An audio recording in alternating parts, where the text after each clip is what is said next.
नमस्कार दर्शक मित्रों, मैं हूं दीपा मिस्त्री और आप देख रहे हैं गोल्ड कॉइन न्यूज।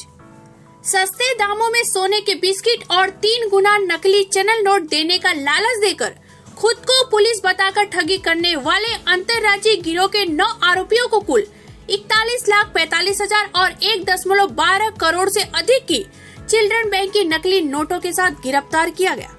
वलसाड जिला लोकल क्राइम ब्रांच ने ठगी के इस मामले का भांडाफोड़ किया और हत्या के मामले में अंतरिम जमानत पर फरार आरोपी को भी पकड़ लिया।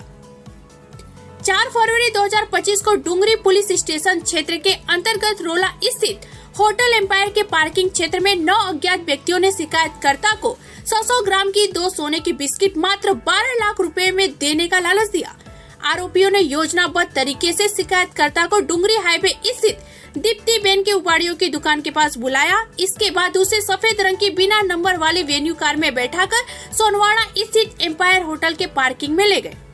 वहां उन्होंने सोने की 2 बिस्किट दिखाकर विश्वास में लेकर शिकायतकर्ता से 9,80,000 नगद ले लिए। फिर सोने की बिस्किट न देकर सफेद रंग की बिना नंबर की क्रेटा कार में आए 3 लोगों में से एक जो पुलिस जैसी खादी वर्दी पहना था और दूसरा जो टी शर्ट पहना था, उन्होंने खुद को पुलिस बताकर शिकायतकर्ता को होटल एम्पायर के पास छोड़ दिया और सभी आरोपी 9,80,000 लेकर फरार हो गए। बता दें कि वलसाड लोकल क्राइम ब्रांच ने गिरफ्तार आरोपियों को जब्त सामान के साथ पुलिस हिरासत में ले लिया गया है और आगे की जांच के लिए डुंगरी पुलिस स्टेशन को सौंप दिया गया है। धन्यवाद। ऐसे ही बड़ी खबर के साथ जुड़े रहिए दीपा मिस्त्री के साथ।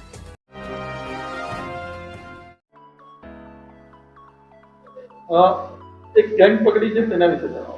સસ્તા ભાવે સોનાના બિસ્કિટ અને 1 का 3 એમ 3 ઘડી ડુપ્લિકેટ ચલણી નોટો આપવાની લોભામણી લાલચ આપનારી એક મોટી ગેંગને પકડવામાં વલસાડ જિલ્લા પોલીસને મોટી સફળતા મળી છે। 4 ફેબ્રુઆરીના રોજ સુરતના લવાછા વિસ્તારના એક વ્યક્તિ જેમણે સોશિયલ મીડિયા દ્વારા એક વ્યક્તિનો સંપર્ક કર્યો હતો જે સસ્તું સોનું આપવા માટે એને વાત કરી હતી। આ ફરિયાદીએ સસ્તું સોનું 100 ગ્રામ સોનાના 6 લાખ રૂપિયા લેખે 200 ગ્રામ સોનું 12 લાખ એટલે અડધા ભાવે સોનું આપવાની વાત થઈ હતી અને એના આધારે સુરતથી જે ફરિયાદી છે એને વલસાડ બોલાવવામાં આવ્યો હતો અને વલસાડ ડુંગરી હાઈવે ઉપર આ ફરિયાદીને બોલાવ્યા બાદ એને પૈસા એની પાસેથી 9,80,000 રૂપિયા લઈ લેવામાં આવ્યા હતા અને એ સોનાના સિક્કા બતાવીને અચાનકથી પોલીસની રેડ થઈ અને પોલીસ આવી ગઈ છે એમ એને ડરાવીને ફરિયાદીને ગાડીમાંથી ઉતારી દીધો હતો અને જે અન્ય આરોપીઓ છે, જે ગાડીમાં આવેલા આરોપી અને જે આરોપી છે એ તમામ લોકો આ ગાડીઓ લઈને ભાગી ગયા હતા। બનાવની ગંભીરતાને ધ્યાને રાખીને તાત્કાલિક ક્રાઇમ બ્રાન્ચની ટીમને એક્ટિવેટ કરવામાં આવી હતી અને ક્રાઇમ બ્રાન્ચના તમામ ટીમો, એસઓજી સહિત તમામ ટીમો આમાં કામે લાગેલી હતી અને ક્રાઇમ બ્રાન્ચની ટીમો દ્વારા CCTV analysis, technical analysis, CDR analysis અને સાથે સાથે ખાનગી રાહે બાતમીદારો ઊભા કરીને આ જે આખી ગેંગ છે એને પકડવામાં ક્રાઇમ બ્રાન્ચના કોન્સ્ટેબલ તેજપાલસિંહ સિસોદિયાની બાતમી આધારે આ ટોટલ 9 આરોપીને પકડવામાં ખૂબ મોટી સફળતા મળી છે। આ જે 9 આરોપી પકડાયા છે એ 9 આરોપીમાંથી 5 આરોપી ભુજના છે, 2 આરોપી છે એ અમરેલીના છે, 1 આરોપી ઓરિજિનલી ભરૂચ અને અત્યારે આણંદનો રહેવાસી છે અને 1 આરોપી જે ઓરિજિનલી મધ્યપ્રદેશનો છે ને અત્યારે નવસારીનો રહેવાસી।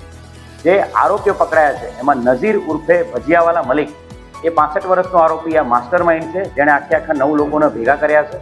એની અંદર મામૂદ ઉર્ફે મજીદ, ભૂરો સુમરા, સાથે સાથે અબ્દુલ હનાન ઇસાક થઈમ, जुबेर जाखरा, अब्दुल नोतियार, सूरज गुप्ता, मामद सुमरा, मुस्ताक नोतियार, इरफान वाघेला एम कुल 9 आरोपीने पकड़ी पाडવામાં ખૂબ મોટી સફળતા વલસાડ જિલ્લા પોલીસને મળી છે। આ આરોપીઓ પાસેથી એમના કબજામાંથી 16 લાખ રૂપિયા રોકડા મળ્યા છે। સાથે સાથે જે બંધ થયેલી 2000ના દરની ચલણી નોટો 3 એમ 100,000 રૂપિયા, એની સાથે સાથે કોરા કાગળના બંડલો 21 બંડલો મળ્યા છે જેમાં ઉપર નીચે એ લોકો 500-500ના દરની એક નોટ મૂકતા હતા અને વચ્ચેના ટોટલ કાગળિયા કોરા એવા રોકડા 21,000 રૂપિયા। સાથે સાથે નકલી સોનાના બિસ્કિટો 5, એની સાથે સાથે જે ચિલ્ડ્રન બેંક છે એની ચિલ્ડ્રન બેંકની 200ની દરની, 500ના દરની અને 2000ના દરની એમ કુલ ચિલ્ડ્રન બેંકની 1,12,00,000 જેટલી નકલી નોટો એમની પાસેથી મળેલી છે। એમની પાસેથી 17 મોબાઈલ મળ્યા છે, 2 સિમ કાર્ડ, 1 ડોંગલ અને એની સાથે સાથે 3 4 વ્હીલર જેમણે ગુનો કરવામાં અંજામ આપેલી 3 4 વ્હીલર એમ કુલ મળીને 23 લાખથી ઉપરનો મુદ્દામાલ એમની પાસેથી કબજે કરવામાં આવ્યો છે। આ જે આરોપીઓ છે આ આરોપીઓની ધરપકડ કરીને ડુંગરી પોલીસ સ્ટેશનનો ગુનો છે ડિટેક્ટ કરવામાં, છેતરપિંડીનો ગુનો વિથ કોન્સ્પિરસી, ક્રિમિનલ કોન્સ્પિરસી ગુનો ડિટેક્ટ કરવામાં સફળતા મળી છે। આ આરોપીઓએ અન્ય બીજા 4 થી 5 લોકોને આ જ રીતે એકા 3 અસલી નોટની જગ્યાએ 3 ગણી નકલી નોટો આપવાનું, એની સાથે સાથે નકલી સોનું આપવાનું, એ રીતે અલગ અલગ છેતરપિંડી કરીને અન્ય 4 થી 5 લોકોનો પણ આની અંદર છેતરપિંડી કર્યાની કબૂલાત આપેલી છે. આરોપીનો ગુનાહિત ઇતિહાસની વાત કરીએ તો આ 9 આરોપીના કુલ મળીને 35 થી વધુ ગુનાઓ આંતરરાજ્ય દાખલ થયેલા છે. ખાસ કરીને જે મામૂદ ઉર્ફે મજીદ છે એની વિરુદ્ધમાં 18 જેટલા ગુનાઓ દાખલ થયેલા છે. નઝીર વિરુદ્ધમાં 5 જેટલા ગુનાઓ દાખલ થયેલા છે. અને અન્ય જો વાત કરીએ તો ખાસ કરીને ઇરફાન વાઘેલા એ અમરેલીના મર્ડર કેસના ગુનાનો ફરારી આરોપી છે, જેને પણ આ ટીમ દ્વારા પકડી પાડવામાં સફળતા મળી છે. અને એ જ રીતે જે મુસ્તાક છે એ મુસ્તાક વિરુદ્ધમાં નલિયા પોલીસ સ્ટેશનમાં રેપ વિથ એટ્રોસિટીનો ગુનો પણ દાખલ થયેલો છે.